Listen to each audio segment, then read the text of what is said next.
kita tuliskan itu sudah tercantum di sini. Ya. Bismillah. Waalaikumsalam warahmatullahi wabarakatuh. Ustaz, mohon pencerahannya. Ini sudah cerah situasi, sudah bagus. Mengenai peringatan Maulid Nabi Muhammad SAW, apa hukumnya? Dan bagaimana kalau umat Islam memperingatinya? Terima kasih atas pencerahannya. Waalaikumsalam warahmatullahi wabarakatuh.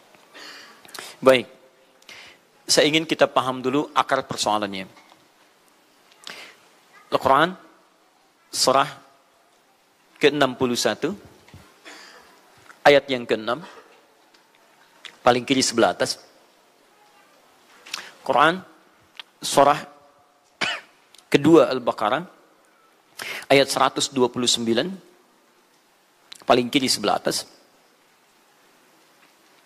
Kemudian Al-Quran, surah Yunus 10, ayat 57 sampai 58. Ditutup dengan At-Taubah di dua ayat terakhir. Taib.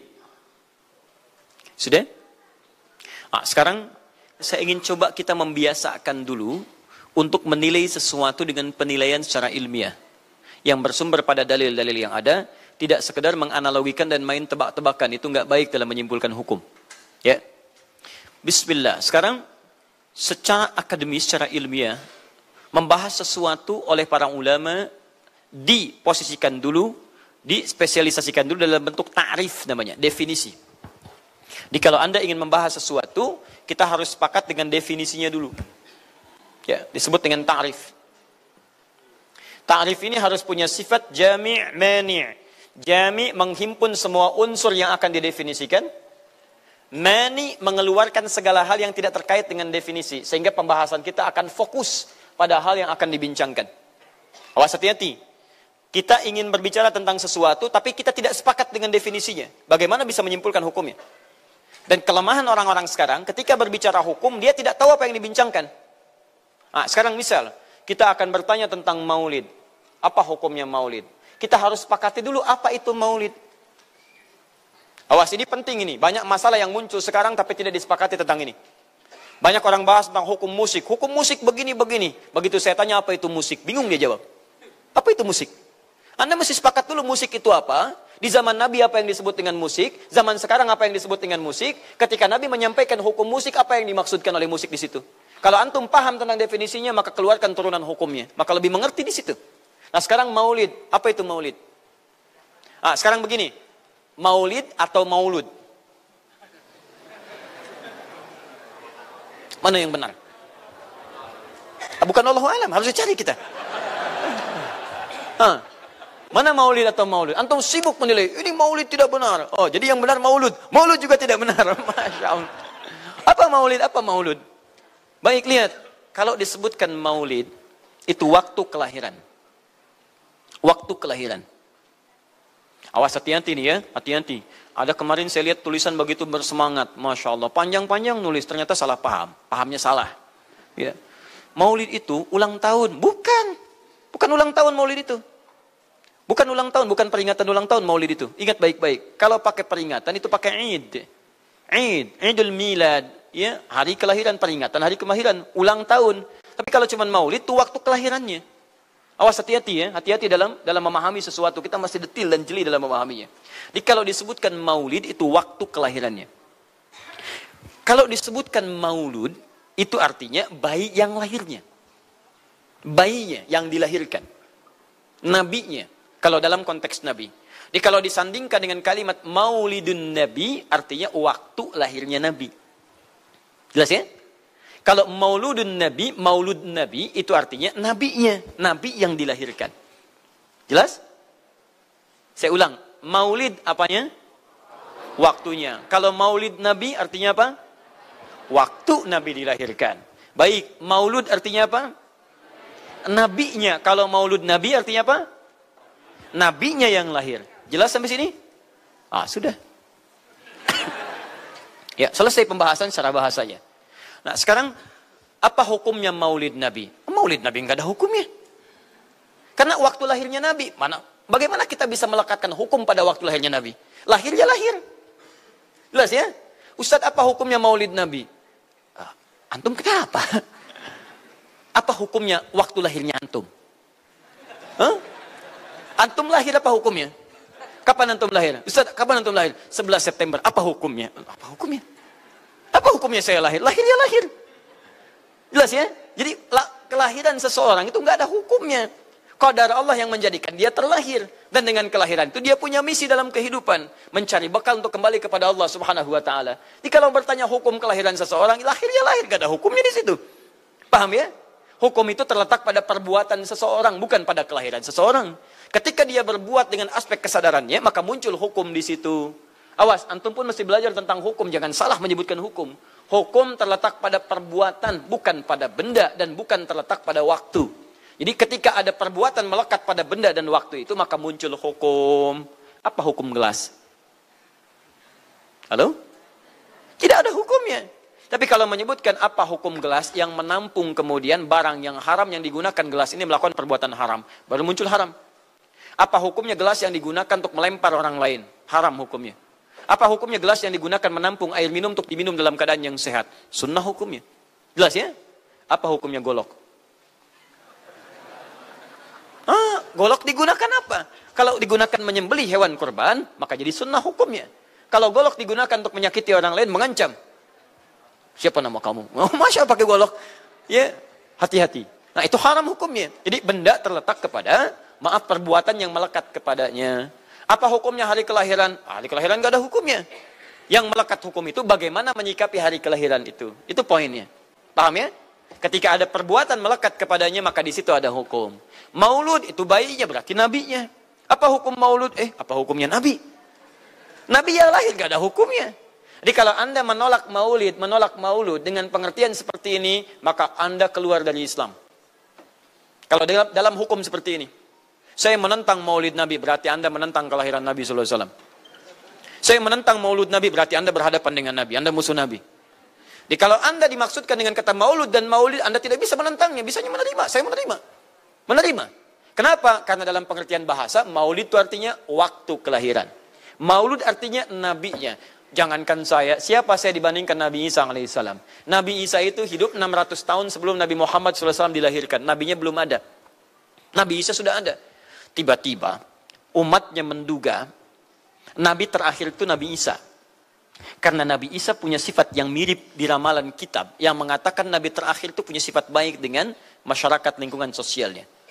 Dan Nabi Isa itu lembut luar biasa. Jangankan pada manusia, pada hewan pun itu lembutnya luar biasa. Jalan dengan muridnya. Di perjalanan kemudian ada aliran anak sungai melihat bangkai hewan. Sudah jadi bangkai, baunya luar biasa. Kata muridnya, guru, bau sekali bangkai ini. Kata Nabi Isa alaihi salam, Al-Masih, yang disebut oleh sementara orang dengan Yesus, itu Nabi, bukan Tuhan. Nabi beliau mengatakan, kata Nabi Isa, perhatikan, begitu putih sekali dan bersih giginya. Kata muridnya, Tuan Guru, kenapa Anda mengatakan demikian? Kata Nabi Isa, karena manusia hanya akan menyampaikan apa yang ada dalam benak pikirannya. Jadi kalau pikiran Anda kotor, Anda akan melihat bangkainya saja. Tapi kalau pikiran kita baik, kita akan mencari yang terbaik dari hewan itu. Bukankah dia ciptaan Allah? Bukankah dalam setiap ciptaan ada hikmah dan kebaikan? Perhatikan bagaimana putih bersih giginya. Jadi kalau bangkai saja bisa menjaga kebersihan gigi, kenapa kamu yang masih hidup tidak mesti? Ya minimal kamu jaga perasaan. Minimal jaga perasaan, kan? Tapi itulah luar biasa. Di sini sering diambil hikmah bahwa teko akan mengeluarkan isi tekonya. Isinya kopi, keluar kopi. Isinya air bening, keluar bening. Isinya susu, keluar susu. Demikian juga kita. Bayangkan, Nabi Isa bukan hanya pada manusia. Pada hewan yang telah jadi bangkai pun, itu mohon maaf, kalimatnya dan sikapnya begitu indah, luar biasa. Maka diduga oleh kaumnya itu Nabi dan Rasul yang terakhir. Saat mendengar kalimat itu, kata Nabi Isa, bukan saya. Nabi terakhir punya sifat sama seperti saya dalam hubungan dengan makhluk. Jadi bukan cuma dengan manusia, dengan hewan, jangan sakiti. Kalaupun menyembelih, jangan sakiti hewannya. Makanya Nabi ini akan memberikan isyarat-isyarat yang sangat indah. Masya Allah. Pada tumbuhan, dia jaga. Tapi Nabi yang terakhir ini punya keunggulan yang tidak bisa disaingi oleh Nabi-Nabi lainnya. Apa itu? Ibu bapak sekalian, tingkat kedekatannya dengan Allah luar biasa. Ibadahnya luar biasa. Dalam bahasa Arab, tingkat kebaikan yang terkait dengan makhluk secara sosial, itu kalau satu kebaikannya disebut dengan Mahmud. Tapi kalau banyak kebaikannya disebut dengan Muhammad. Muhammad. Tapi kalau hubungan dengan Allah, ya dengan Khalik, Kalau punya tingkat hubungan yang baik, satu sisi saja disebut hamid namanya. Hamid. Antum rajin tahajud, tapi belum konsisten puasa sunnah. Maka antum namanya hamid. Perempuannya hamidah. Misal ada perempuan namanya Wanda, pakai hamidah. Wanda hamidah. Ya. Itu artinya yang dekat dengan Allah. Jadi kalau ada yang namanya Wanda hamidah, jauh dari Allah. Ya. Kemudian pendapatnya menyimpang dari ketentuan Allah, masih diingatkan. Anda hamidah. Anda dekat dengan Allah. Maka tidak layak mengeluarkan statement yang tidak sesuai dengan hukum-hukum Allah Subhanahu wa taala. Ya. Hamid. Awas, Hamid, nama Anda Hamid. Misal namanya Fahmi, Masya Allah. Hamid Fahmi Zarkashi, Masya Allah. Itu artinya hubungan dekat dengan Allah Subhanahu wa taala. Perempuannya Hamid, laki-lakinya Hamid, perempuannya Hamidah, Masya Allah. Paham sampai sini? Kalau bentuk superlatif, banyak ibadahnya, tahajudnya, sedekahnya, puasanya, segalanya, maka Masya Allah berubah kalimatnya. Dari kata Hamid jadi Ahmad. Ahmad.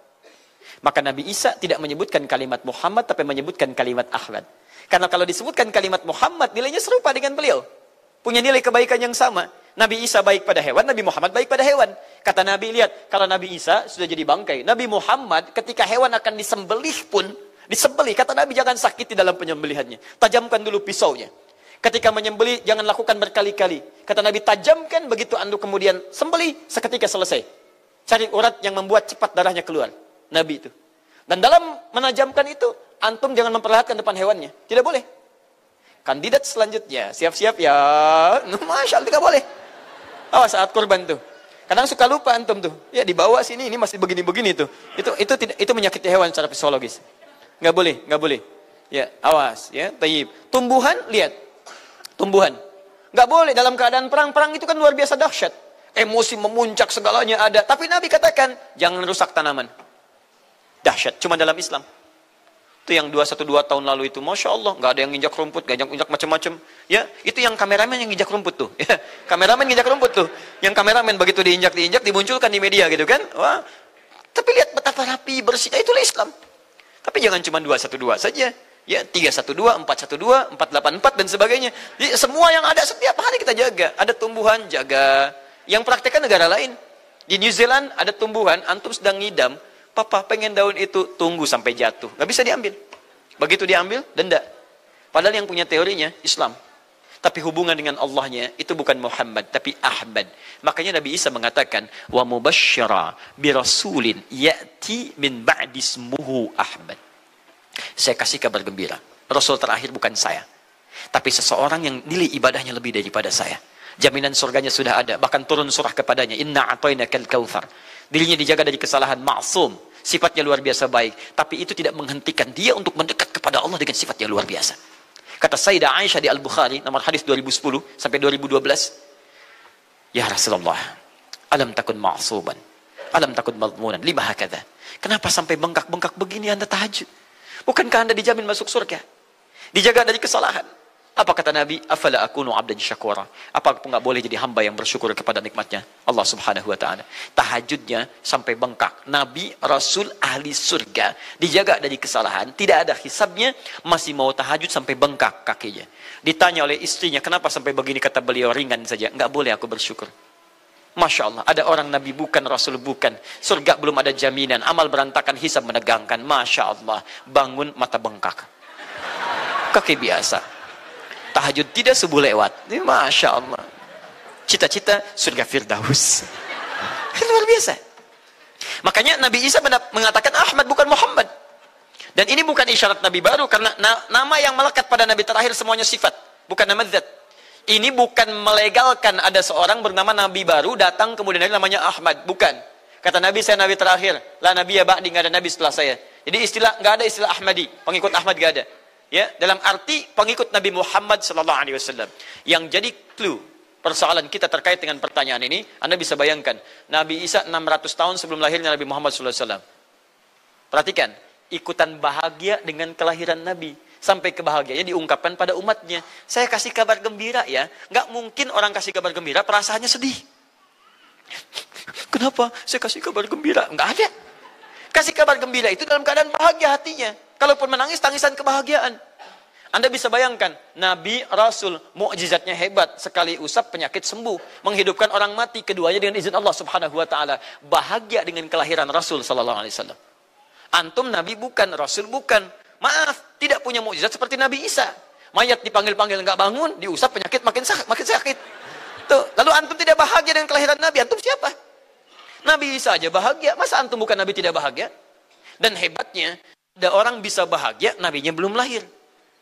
Biasanya sifat bahagia dalam kelahiran itu setelah bayinya lahir, bukan sebelum lahir. Alhamdulillah. Akhi, kenapa antum? Alhamdulillah, saya punya anak laki-laki, namanya Abdurrahman. Kapan? Nanti setelah menikah. Ini Masya Allah. Nikah aja belum, kenapa bisa memberikan kabar gembira? Antum kenapa, akhi?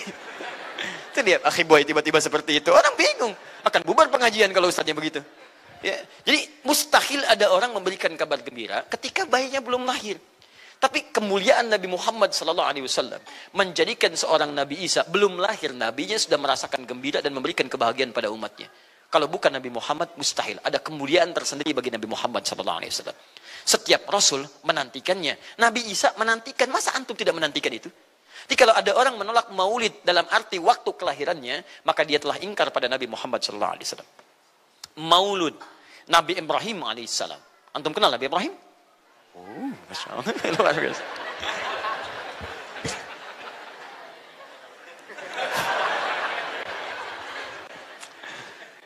Dimanapun Anda berada, memang hari ini banyak orang berkumpul di Monas untuk bermunajat kepada Allah. Tapi tidak harus menjadikan kita menjadi tidak fokus. Di sini ada yang kenal Nabi Ibrahim. Alhamdulillah. Nabi Ibrahim, Nabi Ismail alaihi wassalam, keduanya meninggikan bangunan Ka'bah. Setelah selesai bangunan Ka'bah ditinggikan, keduanya berdoa di samping Ka'bah. Apa doanya? Doa maulud. Lahirnya, bayinya. Nabi terakhir yang lahir di samping Ka'bah, yang ditinggikan oleh keduanya. Ya. Wa idh yarfa'u Ibrahimul qawa'ida minal baiti wa Ismail, ayat 127-nya. Setelah selesai meninggikan bangunan pondasi Ka'bah ini, keduanya berdoa di samping Ka'bah. Di antara doanya ayat 129-nya. Rabbana wab'ath fihim rasulan minhum yatlu 'alaihim ayatika wa yu'allimuhumul kitab wal hikmah wa yuzakkihim innaka antal azizul hakim. Ya Allah, mohon utus seorang rasul dari kalangan mereka di tempat ini yang lahir di sekitaran ini. Jadi ada rasul yang lahir di dekat sekitaran Ka'bah. Hasil penelitian tidak ada rasul satupun yang lahir di dekat Ka'bah kecuali Nabi Muhammad SAW. Ya, silahkan cek. Kami baru kembali dari sana dan sampai sekarang tempat dilahirkannya masih ada dan disamarkan dalam bentuk museum. Ya, di bawahnya ada perpustakaan Al-Maktabah Qadimah. Di kalau antum dari Zamzam di sini, ini As-Saffah. Ya, nyebrang sedikit ini Istana Raja, dalam jarak cuma 15 meter ke sini kurang lebih. Lurus ke sini, kemudian belok langsung ke sebelah kanan. Di sini ada jembatan ke atas, ke lantai yang ketiga, ya, naik ke sini. Kemudian di sini antum langsung belok ke pintu sini. Ini ada Babul Ajjad, bab yang ke pintu ke-25. Ini bab Ismail, pintu ke-26. Antum lurus saja ke sini, jangan belok sini, jangan belok sini. Di sini kemudian ada gate lurus King Abdul Aziz, yang pertama di sini. Ya, antum belok kanan sini, lurus sekitar 30 meter dari sini, sebelah kanan ada pos satpam.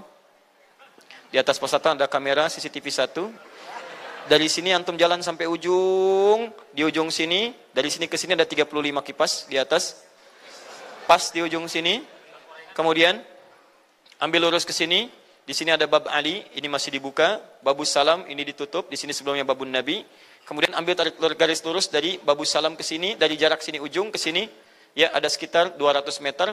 Ke ujung sinilah, di sini ada bangunan warna krem di sini. Di sampingnya ada tempat ngambil air Zam-Zam dengan menggunakan keran. Jadi kalau punya girigen, ingin ngambil banyak, jangan nyusahin orang ngambil di, misalnya di termos-termos yang besar itu. Ngambil dari sini, itu ada keran langsung. Dan gratis di situ. Ya, beli kompannya sekitar 5 real, antum ambil dari situ, masukkan airnya, bisa bawa ke hotel. Isi kapan bolak-balik di sini. Sampingnya persis, ini tempat Nabi dilahirkan. Ini maulud Nabi, bayinya lahir di sini. Ya, bayinya lahir di sini. Cuman disamarkan oleh pemerintah kerajaan Arab Saudi supaya tidak dikultuskan tempat ini. Karena begitu pernah ada yang tahu ini, banyak salah ibadah. Kan Ka'bahnya di sini, sholatnya ngadep ke sini. Betul Pak, Bu, pernah terjadi. Makanya kalau antum lihat, dari ujung saya sudah kelihatan. Dari ujung sudah ada di sini warna biru. Ya, ada tulisan di situ, ada gambar dicoret. Ada gambar orang sedang rukuk ke situ. Ada sorban dan sebagainya. Ada tulisan di situ, jangan beribadah menghadap ke sini. Karena ini bukan kiblat, haram hukumnya. Dan ditulis dengan menggunakan bahasa Arab, bahasa Inggris, bahasa Urdu, plus bahasa Indonesia. Artinya, ada orang Indonesia juga yang salah ke sini. Ya. Kalau tidak, mustahil ditulis pakai bahasa Indonesia. Nggak ada tulisan bahasa Cina, bahasa Jepang, dan yang lainnya. Ya. Nah, jadi, ini kemudian dicoret, tapi tidak mencoret tentang situs pernah lahir di sini Nabi Muhammad SAW. Jadi artinya, doa dua Nabi tadi dikabulkan oleh Allah Subhanahu Wa Taala. Nabi Ibrahim, Nabi Ismail. Dan tahukah Anda, keduanya berdoa jauh sebelum kedatangan Nabi Isa. Saya pernah katakan 30 generasi sampai Nabi Ibrahim. Tadi Nabi Muhammad SAW. Muhammad SAW bin Abdullah, bin Abdul Muttalib, bin Hashim, bin Abdul Manaf, bin Qusay, bin Murrah, bin Kilab, bin Ka'ab, bin Ghalib, bin Fihir, bin Malik, bin Nadar, bin Kinana, bin Khuzaimah, bin Mudrikah, bin Ilyas AS, bin Nizar, bin Mudar, bin Ma'ad, bin Adnan, bin Addi, bin Adri, bin Muqawwam, bin Nahur, bin Tarif, bin Ya'ruf, bin Yasjub, bin Nabit, bin Ismail AS, bin Ibrahim AS. 30 generasi. Ulangi Mas Boy. 30 generasi. Dari Nabi Ibrahim sampai Nabi Ismail alaihi wassalam, ya sampai kemudian ke Nabi Muhammad sallallahu alaihi wasallam. Anda bisa bayangkan enggak? Dua orang nabi, dua orang rasul. Gelar yang pertama Ibrahim alaihissalam Khalilullah, yang paling dekat dengan Allah. Jaminan surganya ada. Nabi Ismail disebut dengan gulamun halim oleh Al-Quran, yang paling perasa, yang paling dekat dengan Allah Subhanahu Wa Taala. Dua orang nabi paling dekat dengan Allah, disayang Allah, dijamin masuk surga. Inspirasi kisahnya sampai kita ke sekarang mendoakan kepada Allah tentang maulud Nabi, sehingga lahirnya Nabi Muhammad SAW 30 generasi setelahnya. Antum, Nabi bukan, Rasul bukan, tidak sedekat keduanya dengan Allah, jaminan surga nggak ada, hisab menegangkan, amalan berantakan. Kisah hidup antum belum tentu jadi inspirasi di masa depan. Sekarang pun tidak. Tiba-tiba antum menolak maulud, antum siapa? Kalau antum menolak maulud, berarti antum menolak Nabi SAW. Dalam pengertian baiknya. Jelas ya? Jadi kalau kemudian ada disebutkan maulid dan maulud, itu artinya maulid waktu kelahiran, maulud bayi yang dilahirkan. Sekarang, bagaimana menyikapi maulid dan maulud itu? Saya tahu nabinya dilahirkan, nabinya sudah ada. Jelas ya? Maka kemudian saya pun tahu waktu kelahirannya. Bagaimana kemudian menyikapi itu semua?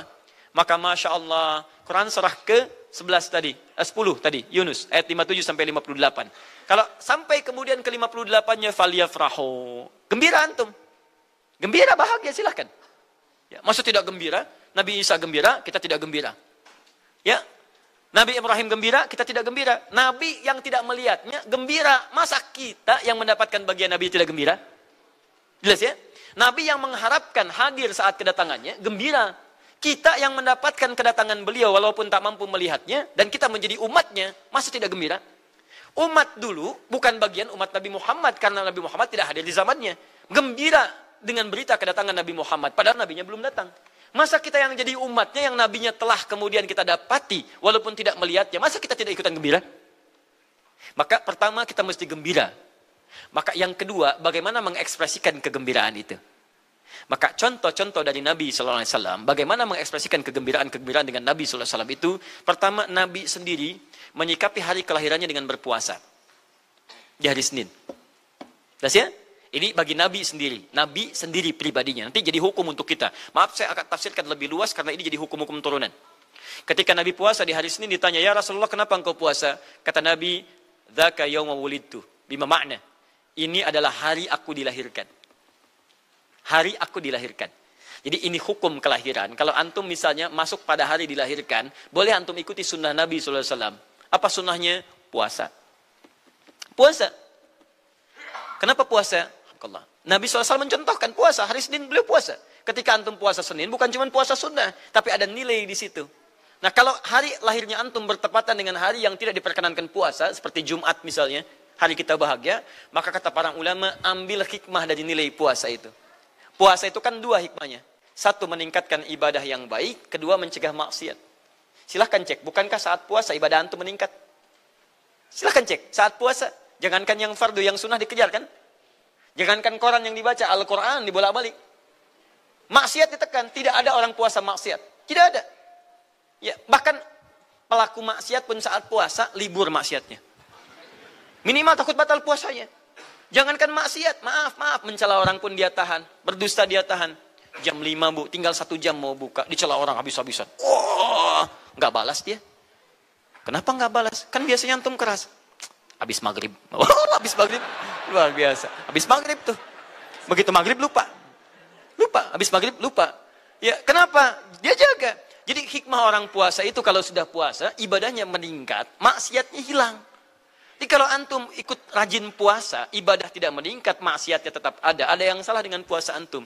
Makanya ketika datang hari kelahiran, sebetulnya yang paling tepat, kalau antum bertepatan dengan waktu-waktu sunnah puasa, antum puasa. Senin, antum puasa. Tapi kalau tidak bertepatan dengan waktu itu, hikmah puasa yang antum ambil.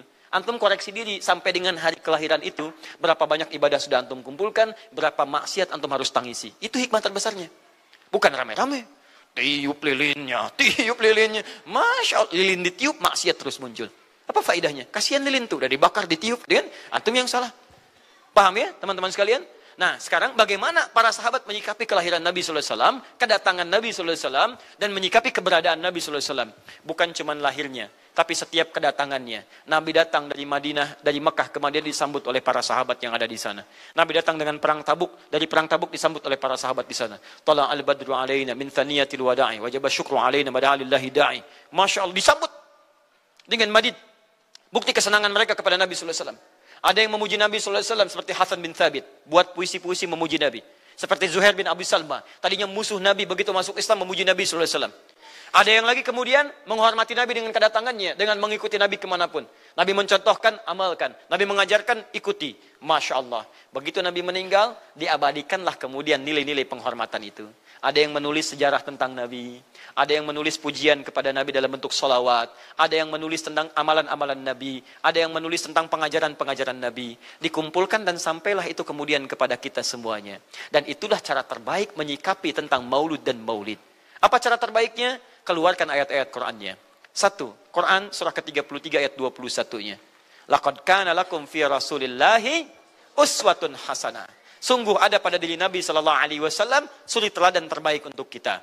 Maka jika antum misalnya hadir momentum kelahiran Nabi SAW, maaf, biasanya kalau ada momentum-momentum tertentu orang bersemangat untuk mengingatnya. Silahkan cek. Hari pahlawan, ingat para pahlawan. Hari pahlawan berakhir, tidak ingat lagi. Hari kemerdekaan, ingat sampai pinang dipanjat-panjat. Begitu dipanjat, kenapa panjat pinang? Masya Allah, menghormati pahlawan. Hari pahlawan sampai naik panjat pinang.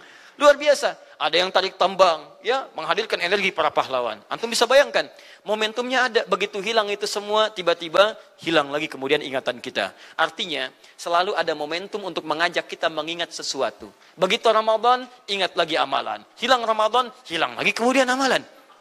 Nah, jadi apa yang terbaik dihadirkan? Ketika ada momentum itu, maka para ulama kemudian mencoba untuk menampilkan nilai-nilai tadi untuk mengembalikan kita pada tuntunan Nabi SAW. Maka ditulislah kemudian sirah-sirah Nabi. Disampaikan untuk mengenalkan Nabi Muhammad SAW. Mumpung mereka ingat. Disampaikanlah pengajaran-pengajaran tentang Nabi. Disampaikan ada pujian-pujian salawat kepada Nabi. Kalau yang dimaksudkan tentang nilai-nilai ini, maka dari dulu sudah ada. Sudah ada. Dan yang sudah ada ini tidak dibatasi dengan waktu. Bukan muncul Rabiul Awal saja. Rabiul Awal ke Safar, datang lagi itu. Safar sebelumnya Safar, Rabiul Awal, kemudian ke Rabiul Akhir, muncul itu. Ke Jumada, muncul itu. Jadi maulid itu tidak dibatasi dengan waktu. Setiap waktu itu maulid.